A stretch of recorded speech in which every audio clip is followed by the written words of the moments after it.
the truth about chocolate. So just to start off with a real bang, how does this image make you feel? When you see all this chocolate, how does it make you feel? When you walk down the confectionery aisle in the supermarket, how does it make you feel? So feel free to unmute yourself. Feel free to drop it in the chat. Because personally, how this used to make me feel, I'd get really anxious about it. Personally, I would be really trying to do everything I could not to look left and right. And I would even speed up my walk to get out of the aisle. And then it'd be like a big sigh of relief that I'd made it through without actually getting anything. Megan, temptation aisle. Absolutely, right? Absolutely. Or we almost see it as like the bad aisle, right? Heather, nervous as I don't know where to look. Absolutely. You know, Kath, same here, anxious. And this is what we want to start understanding. So this is the purpose of what tonight's going to be. We're going to start to really understand why we might feel anxious, why we feel the temptation.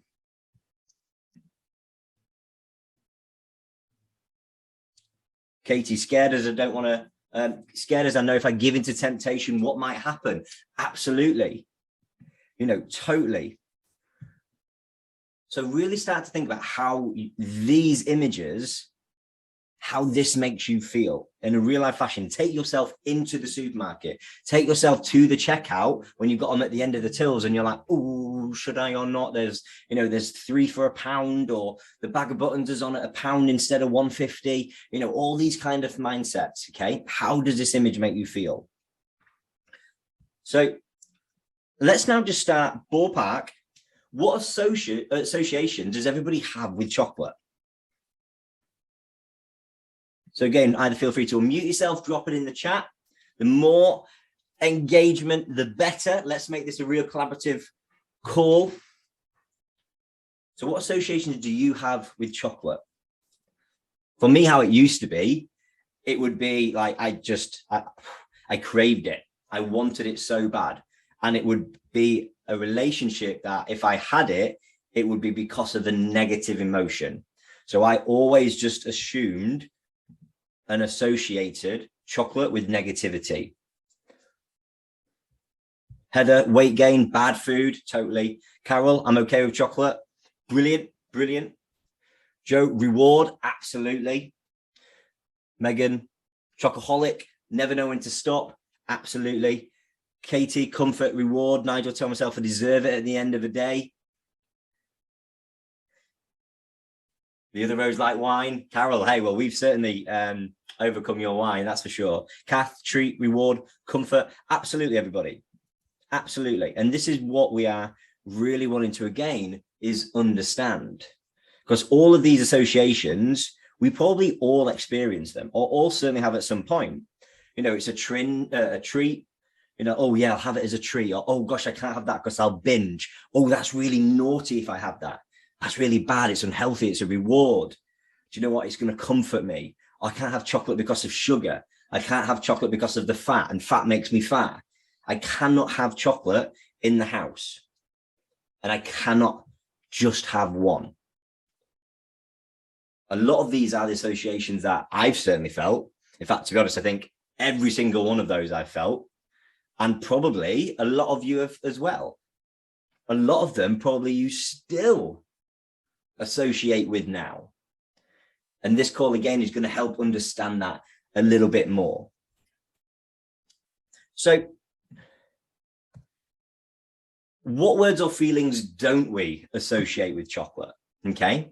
And there's not that many of these on the flip side. You know, personally, I was trying to think for this and I didn't spend too long on it.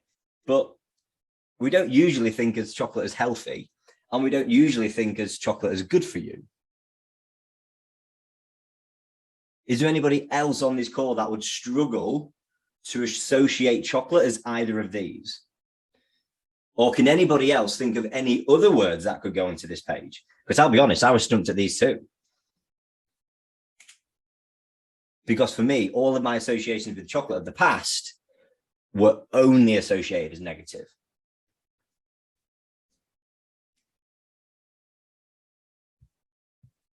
So let's discuss health bars, snack bars. Heather, nutritious? Yeah, absolutely.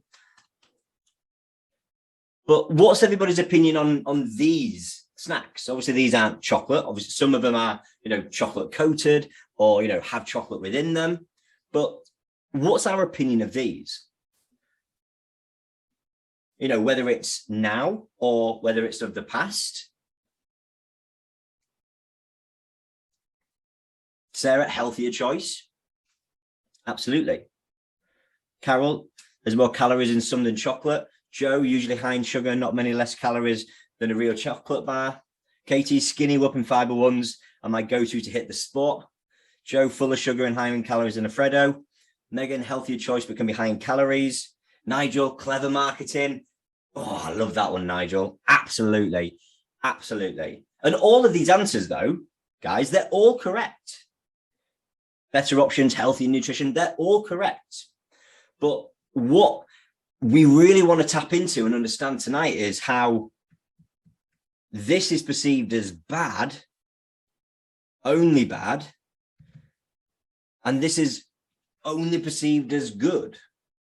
Yes, there are there's more nutrients in these typically. 100% there are.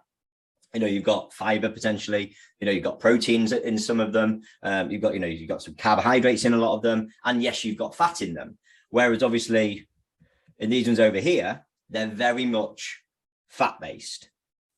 Now, the thing is about these is that we think, and if we go back to previous diets and we go back to how I used to feel about these, you could have as many of these as you want and you'd still be healthy. You could have as many of these as you wanted and you could still lose weight. But if you had a single chocolate bar, I'd blown my diet. Anybody else thought that? Anybody else thought that if they could have, 2 Nature Valley bars, it'd be good for you. But if I had a single chocolate bar, you'd blown your diet. Because I, without a doubt, used to think that all the time. And I used to go to the extreme of that, which I'm going to go through shortly. Absolutely, everybody. Now, this is me. This is me aged 18 to 21, let's say. 18 to 21. Before I got my hands on Cadbury's chocolate buttons, Cadbury's caramel was my absolute favorite.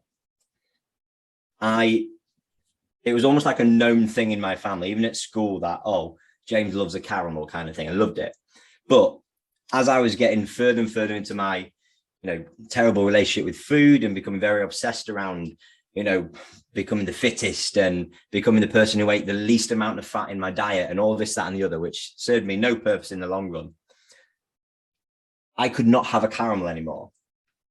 And I went nearly, apart from the odd secret eating, which happened too frequently, but everybody perceived that I did not have a chocolate bar for 2 years. But what I would have was a Special K milk chocolate cereal bar. And I can imagine us all in the past, maybe not now, maybe some of us now, would say that if you had the 2 options there, 10 times out of 10, if you were going to be healthy, you'd go for the Special K bar. 10 times out of 10, if you were going to be unhealthy or naughty, you were going to have the caramel. But what I used to do, and this is no exaggeration, in order for me to not have a caramel, which would genuinely hit the spot, I would buy 3 boxes of these. I would have 18 Special K milk chocolate bars in a sitting. And that is no exaggeration. I started with 1. It went to 2 because 1 didn't become enough. It went to 2 and then it went to 3. And then it always kind of flirted between 2 to 3 boxes. And trust me, if Asda had sold out of these, it'd be chaos in my mind because I didn't like any other. Okay. But in my mind, this was healthy. And that was good. That was fueling me. I was fitter. I was stronger. Whereas if I'd have had the caramel, I'd failed. I had no willpower. I didn't want it bad enough. Sarah, I did that with Skinny Whips by the box instead of a dairy milk. Absolutely. Heather, they are dry. Absolutely, they are dry. But do you know what made me want these so much was because they had these little chunks, right? They had these little chocolate chunks. And the best part of it was when I got to the end of the bar, if I looked in the pack, if I looked in the wrapper, there'd be approximately like 3 or 4 little chocolate chips that had fallen off the actual cereal bar, and they were just in the bottom. Yeah, the loose ones, absolutely. And then those loose ones, you'd pour them in your hand, and that was worth the 98 calories just to have those loose ones, because it felt like, oh, absolutely, this is what I needed. But actually, I didn't need 18 of those. I didn't even need 6 of those. I didn't even need 2 of those, not even 1 of those. I just needed a chocolate bar. That's what I needed. Now, there's nothing wrong with either of these. You know, from a nutritional standpoint, do you know what? Whatever floats your boat, whatever is your personal preference. But the whole kind of like purpose of this tonight is to understand that actually, if you want that caramel, sometimes it's just better to have the caramel, which we'll go into deeper later on. Now, this was years ago. This is today. It's not the Special K bars anymore. It's the 501 bars. So, Katie, I know you've already mentioned 501 bars, and I know that so many people in this program have mentioned 501 bars. So this is today's version. Or you've got another option, which is you can't have a caramel, but you can have a curly whirly, because a curly whirly is the least calorific. So curly whirly is what? Approximately like 70, 90 calories. A dairy milk caramel is approximately 220. And if you really want to be healthy, you'd put the curly whirly in the freezer first. So then it takes about an hour to chew, even though a curly whirly already takes you about 45 minutes to chew. And probably a lot of you, 97 in a curly whirly. There we go, Joe. Look at that. Jess, yes, Freddo's another one, about 70 calories. But we've all probably done this, okay? I used to have it where I would just, again, sounds crazy, but I'd have a chocolate bar and I would have to try and make this chocolate bar last for just as long as I possibly could, just so I could say, you know what, I could control it today. And, you know, sometimes, again, we don't want to put rules and regulations around how we enjoy something. Yes, we still want to, you know, be conscious that we're enjoying a chocolate bar. We don't just want to take a dairy milk caramel, for example, that's got 6 chunks and break it into 2 sets of 3, and it's gone in 30 seconds. So then we don't even recognize we've had it, but it doesn't mean that we, you know, have to kind of like abide by certain rules by putting it in a freezer or, you know, going for a 501 bar when actually we just really have the real thing. So what's the purpose of a snack or dessert, everyone? I feel like I've been watching me for years. So what's the snack? What's the purpose of a snack or dessert, everybody?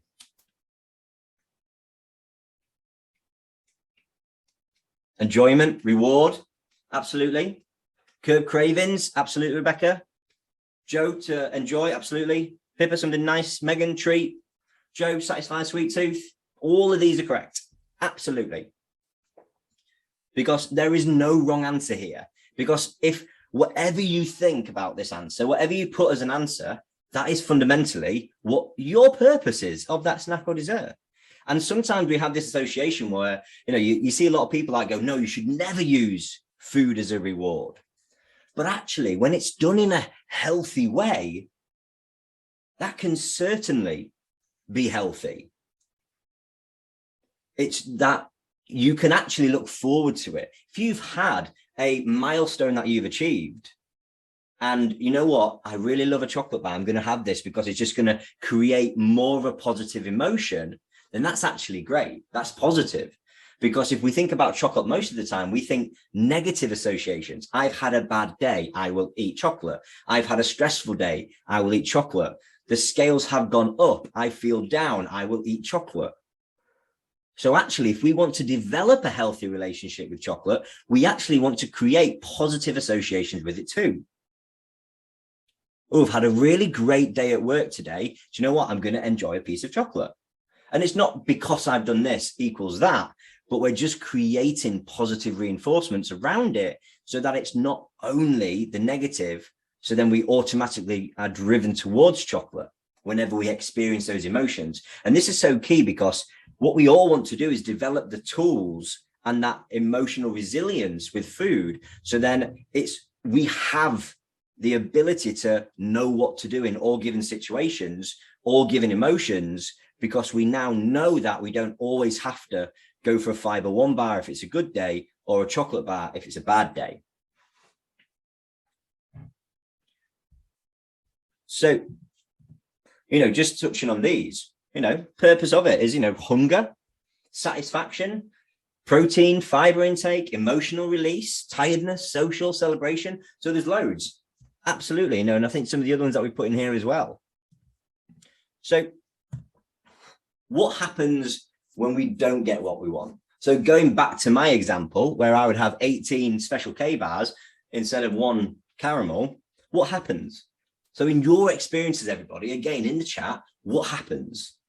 What's happened to you, or what do you know has happened? What have you seen others do?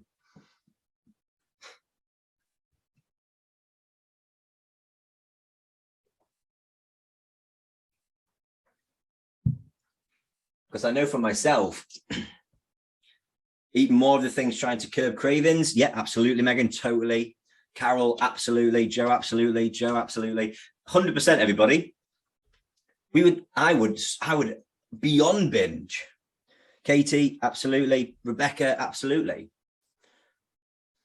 So this is why the notion sometimes of a chocolate bar a day, you end up eating fewer calories of chocolate. If you have a Cadbury's caramel every single day for the rest of the year for 6 months, those amount of calories, if you have one a day, more likely than not are fewer calories than if you try and never have one, then have one, eat a massive packet, and then think, well, what's the point? I'll order a takeaway, and then think, well, this is going to now be a weekend thing. So that little and often to scratch the itch actually is the best thing, because it's not just the calorie repercussions, it's the mental repercussions too. So then we go on that binge eating, self-sabotage, restrictive cycle. And we've all got varying degrees of this, but nevertheless, we still end up on that carousel that can just aid that torment. And that's it, Rebecca. I remember when we started putting in that mini ice cream, and actually, do you know what? I really love my mini ice cream, and it just completely takes every single edge off that I actually need to. So again, so what happened with the real thing? We crave the real thing, we binge, we become anxious, we cancel social settings. How many of us here have ever cancelled a social setting or declined an invite because we were so scared we'd ruin our diet?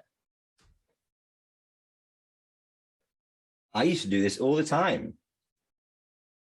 Or I would punish myself the next day. I'd go on like a 10-mile run the morning after I'd had some chocolate.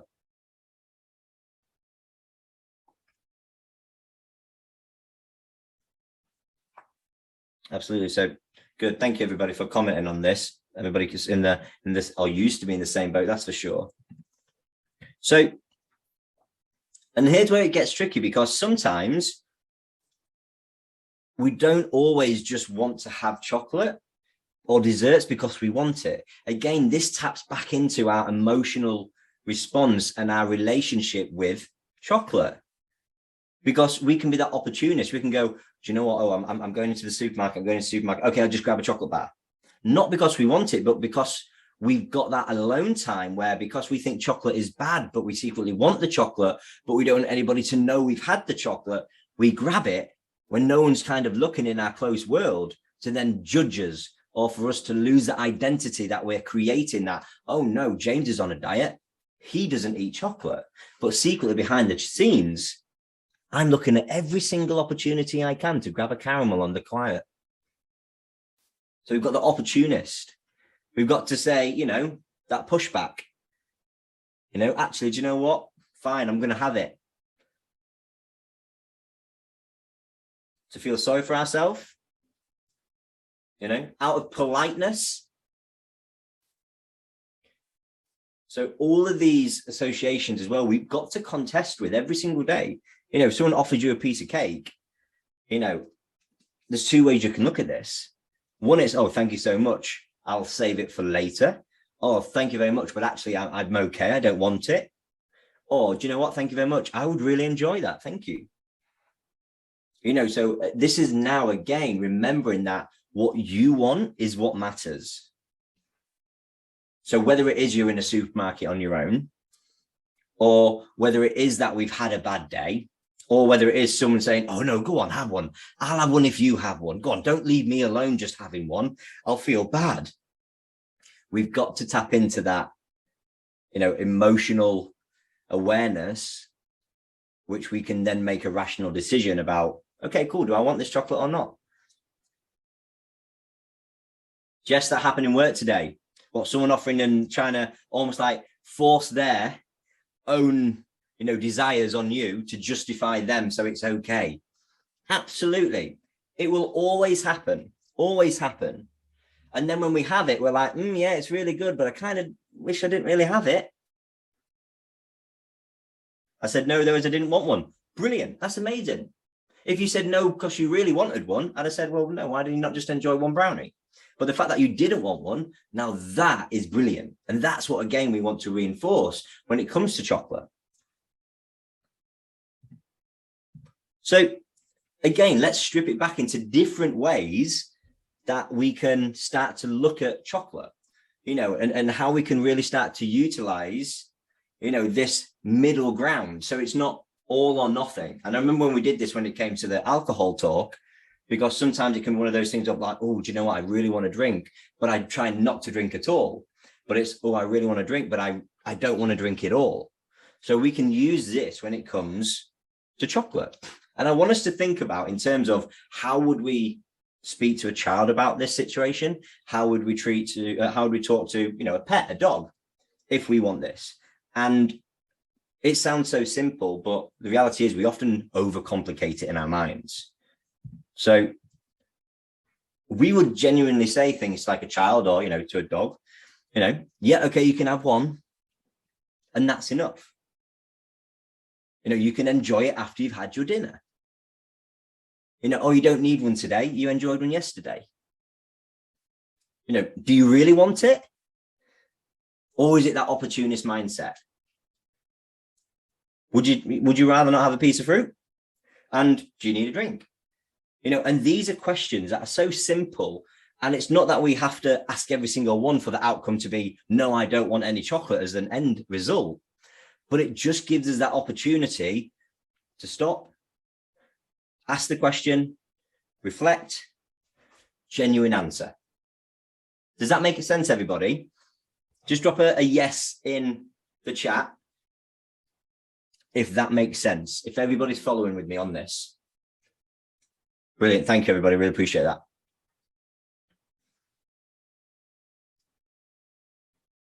Because now we're developing the right relationship and we're asking the right questions with chocolate. So, and we've only got one more question now, but rather than me giving you the final lesson around chocolate, I want you all in the chat, unmute yourself or speak or drop it in the chat. What's your relationship with chocolate going to be? What do you decide your relationship with chocolate is going to be? What's your preference when it comes to chocolate and decision making? How do you want to live with chocolate? Because again, this is something that we often think, I'm okay as long as it's not in the house. But that is not a healthy relationship with chocolate.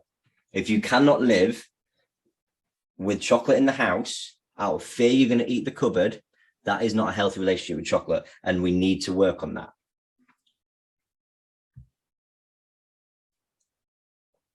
Carol, to have one, if I want one, brilliant. Megan, enjoy for the right reason. Never deprive myself. Lovely. Joe, if I want it, I'll have it. If I don't want it, I won't have it.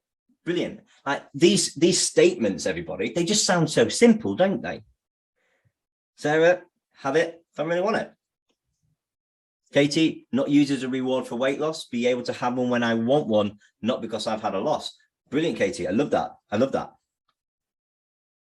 Rebecca, enjoy my ice cream after dinner. Again, brilliant, because we now, again, just start to have that association with chocolate. It's like, oh, do you know what? I'm really looking forward to that, but I'll enjoy it later on in the day. So again, brilliant. Sarah, I'm in control of when I have chocolate. It doesn't control me. I love that.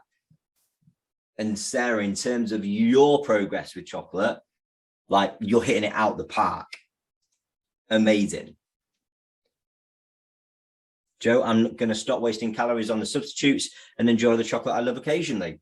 Brilliant. Absolutely. I can tell you the last time I ever had a cereal bar, because they just don't, like, I don't enjoy it properly. And some people absolutely love them, which is amazing. But for me, I'll just always have the real thing, because I end up eating far less chocolate overall, because I know that, oh, do you know what? Really, I fancy that tonight. Then I just get it. Just diffuses so much, you know. Heather, enjoy it when I need it, not deprived, but not every day if I don't need it. Brilliant, Heather. Exactly. And just just for everybody as well, is remind yourself that you don't need sometimes to buy the multi-packs. If you're wanting to get from A to Z in your relationship with chocolate, let's maybe not go from A to Z. Let's go from A to B to C to, and so on, alphabet. Because if we try and have no chocolate in the house, but now suddenly we think, oh, well, do you know what? I'm just going to have a full cupboard of it. Might not be the first step to go for. It might be, do you know what? I'm going to go and get a single chocolate bar. That's what I had to do.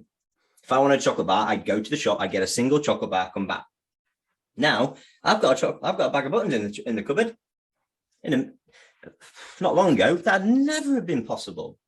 So work with where you're at as well. Some people might be able to have a cupboard of it. Some people might just be able to have one with it at the moment. Okay. So it's just about progressing from where you're at. Kath, positive, enjoy moderation. Brilliant. Jess, moderation, not using it as a reward. Rebecca, take a walk to the shop, kill two birds with one stone. Brilliant. And then because we're prolonging it, procrastinating the snack, we typically then start to reduce the impulsive demand for it in the moment. And Heather, single chocolate bars and walk to the shop when needed. Brilliant, everybody. Fantastic. And that is tonight's group coaching call. And, you know, what I really want everybody to do is just have, you know, that perspective of chocolate as a whole and how we can perceive it and how we might actually perceive it right now. But hopefully everybody's found that beneficial. And if anybody's got any questions, either pop it in the chat, drop it in the group, or just send me a message. But thank you so much, everybody. Have a fantastic rest of your Thursday. Brilliant results in June from so many of you. And I just want everybody to go away with one final thought. How can July be better? How can I go even further in July? Okay. And that's what we'll be tapping into throughout July. But have a great evening, everybody. Thank you so much.